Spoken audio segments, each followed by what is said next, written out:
Tensai Shitara Slime X Fate Grand Order Crossover by DragoLuck78. As Rimuru returned to the imaginary space, he looked at the card that was given to him. He had designed his servant form based on a mere clone of his power. In other words, an avatar that he would control. Furthermore, he had followed Zelrich's instructions to the letter. But thinking back, why should he? He had learned long ago that just going with the flow was alright in certain situations, but not when someone that was even remotely similar to Guy was giving the instructions. Seal, help me tinker with the card a bit. Very well, Lord Rimuru. With Ciel's help, Rimuru quickly began tinkering with his card. He immediately added more resistances, such as Holy Magic Resistance and Command Seal Reflection, both of which did as described. Rimuru was also in the process of changing his skill, Count on Me, when he realized something. Hold on. Why do I have to have these limitations when it comes to skills? Sure, it's to have a bit more fun, but honestly the amount of new weaknesses I have is enough. Screw the skill cap. And screw you too, Zelrich. I can tell you want more entertainment. And so he immediately replaced his Count on Me skill with a Magic Control, a skill that states that Rimuru can manipulate all forms of magic, such as contracts to summon other servants or just regular magic. In reality, his abilities went way further than just that. His other skills also simply became a cover. Should the mages manage to even read his card, they would see those skills. Not his true skills. In short, Rimuru could transform into any form that he wanted, whenever he wanted. But his master could only access, at most, very little amount of info. And he could disclose what he wanted, when he wanted, through ascensions, or when his master earned his trust. Rimuru looked around, now finished with his edits. Veldora had taken out his manga, One Punch Man. Oh god, this is gonna be chaos, thought Rimuru, wincing. He then looked at Shizu. Seems like she's eating some of the cookies that Shuna packed for us. Looks like her inner glutton is getting the best of her. Suddenly feeling a pull, Rimuru let his avatar go through with the summoning process. Hey, Shizu, Veldora. It seems like my avatar is going to be heading in before you guys. So just wait here or have fun for a bit, Rimuru called out to his companions. Oi, no fair Rimuru. Why do you get all the fun? Roared Veldora, indignant. Hey, my real body is staying here. If you get bored, I'll just parallel existence, my conscious and have fun with you guys here until you guys get summoned through your avatars, retorted Rimuru, exasperated with his spoiled younger brother. That works just fine, Rimuru. Enjoy your time, called out Shizu. See you guys later. I'll summon you Shizu once everything is stabilized. And with that, Rimuru let his conscious fall into darkness. And he continued to fall for a while, which was not a newfound experience. To him, it felt like he was dying all over again. Except that this time he was warm, comfortable, and Seal was with him. Master, it seems that you will be summoned in one of the singularities, Ciel's voice rang out. Rimuru laughed. Well, guess we might as well find out who summoned me. If I don't like my so-called master, I will kill them if they are evil, or just sever the contract if they don't deserve death. Plain and simple. As straightforward and carefree as usual, Lord Rimuru. I will be by your side during this whole endeavor. Rimuru's body slowly started to materialize, as he landed onto the red, barren dirt. He opened his eyes, and took a few glances around him. Ruined buildings again, covered with red and gray soot. The air smelled of brimstone, the feeling of hot air, and fire as far as the eye could see. Rimuru finally looked at the person in front of him. A girl that was slightly shorter than his avatar, at the height of 164 centimeters. She had slightly messy albino white hair, formed into a braid on the left side of her face. Pale skin, though not as pale as certain homunculus. Stunned and excited amber eyes. A prideful grin. Wearing a fancy dress over with collared shirt, with many noble decorations. Fit for a noblewoman. Not that Rimuru cared. Rimuru snorted. She reminded him so much like Milam, he couldn't help but snort, and tease her. So, he spoke. It seems that the one who called me is simply a little brat. He watched in extreme amusement as his newfound master's face contorted from a prideful grin to a shocked and stunned look, with her mouth wide agape. He prodded further, closing his eyes and shaking his head while smirking. The easiest way that he had learnt to piss off red-haired primordial demons. Stop flapping your gums in shock and tell me why you need me, little girl. Just looking around the area makes me sick. Which was true, he did hate destruction. The girl in question shut her mouth, and hunched her shoulders. Her hands formed fists, as she gritted her teeth. She then proceeded to start shaking, violently. Rimuru then eyed the two behind her. A black-haired boy and a pink-haired girl, the former with a white-collared shirt with black buttons and black pants, and the latter wearing quite a revealing set of armor. They were currently shell-shocked, as the both of them slowly backed away from the still shaking white-haired girl. It seems like you pissed her off, Lord Rimuru. That's the point, Seal. That's the point. The angrier the person, the more information they will spill. Plus, it's funny.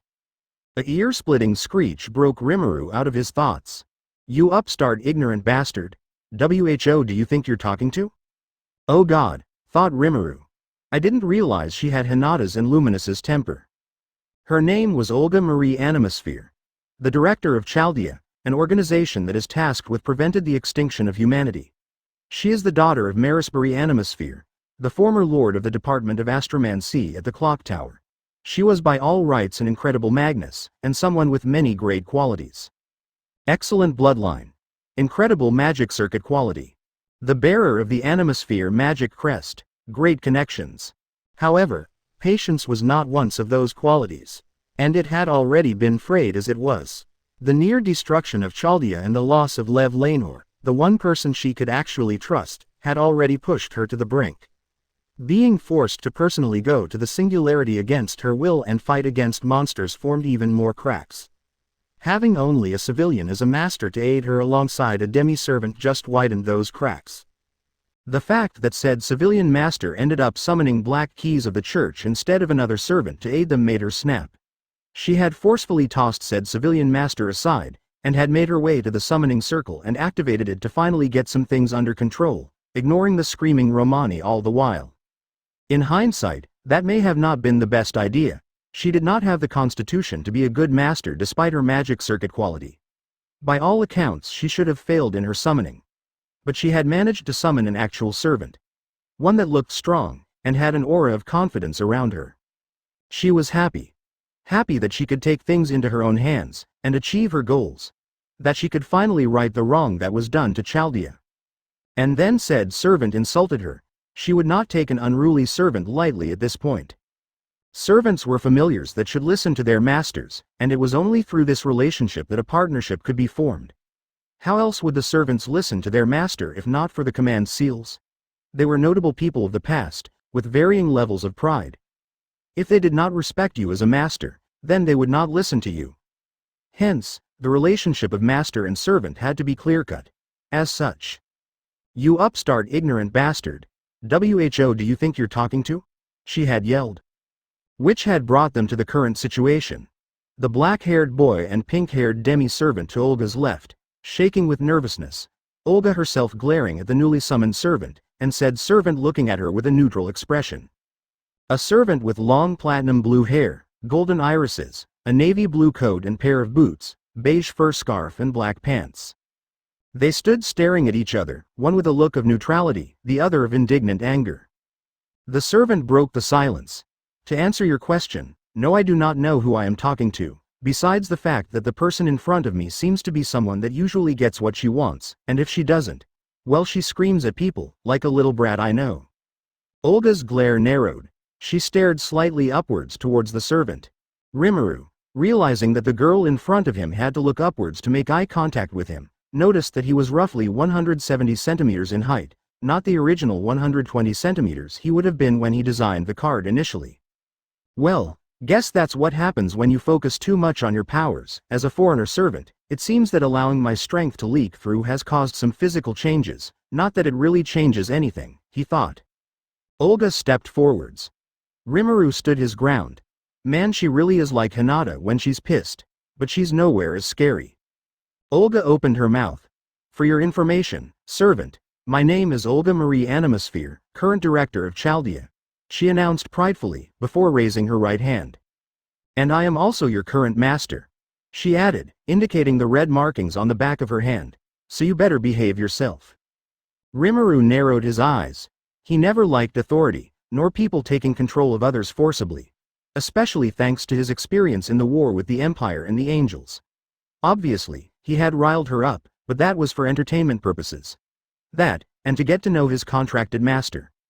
After all, is it generally understood that people show their true colors when angered?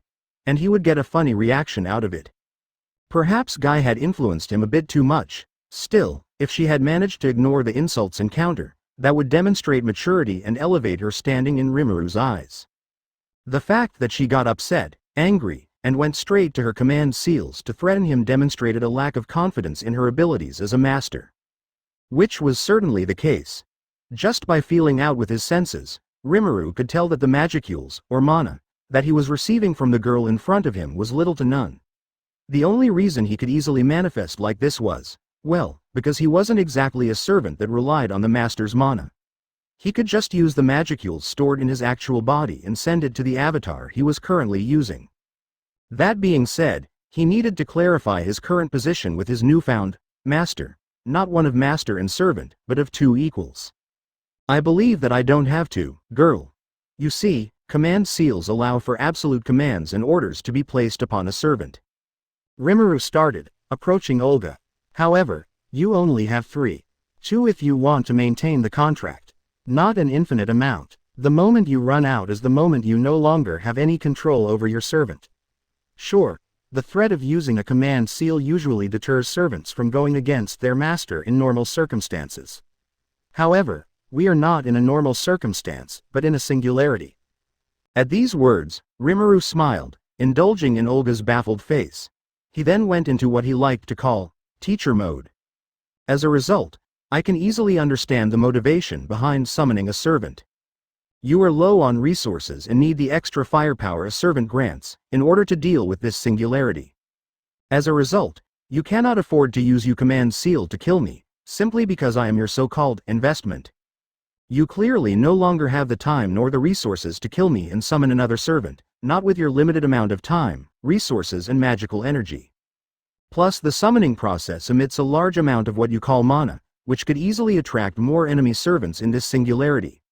As a result, you would probably limit your commands to, "Do not harm me or my allies," or, "You must listen to me." But the broader the order, the weaker the effects. So due to these extraneous circumstances, I do in fact not need to behave myself and abide to your standards. After all, it's best to ensure that command seals are not wasted, no? Perhaps this could all have been avoided if I just introduced myself nicely, but I need to get a good grasp of those that summon me. I am well aware that some magi can do horrible things in order to get what they want. It's just human nature. And if they are the type of person to commit horrible crimes, well, I will make sure to simply kill them.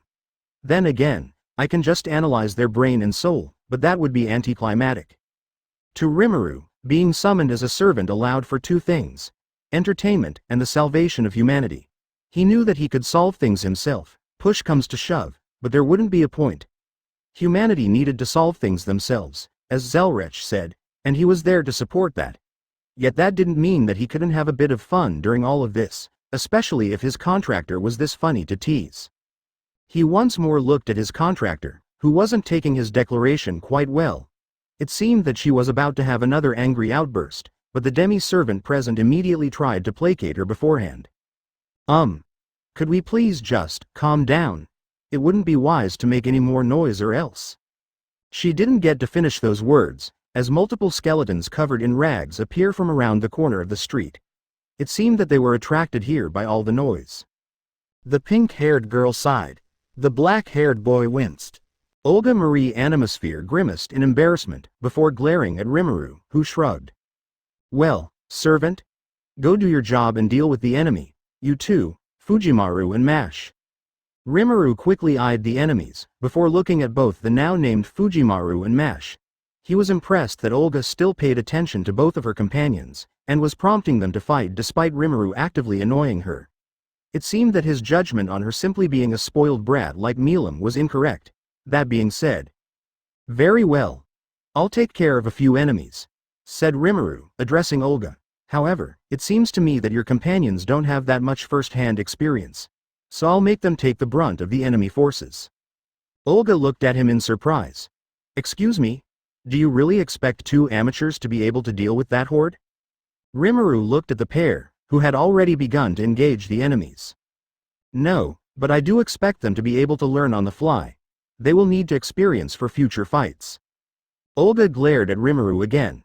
But before she could speak again, Rimuru quickly moved behind her, destroying a few skeletons that had somehow spawned behind her. Olga staggered backwards, somewhat shocked by the new developments. Rimuru continued. I'll intervene if things get messy, but if they can handle themselves, then I will let them handle themselves. Nothing beats the true and tried method of learning on the fly. Masayuki was the best example of this. But given that Fujimaru and Mash don't have his luck, I may be forced to intervene more often than not.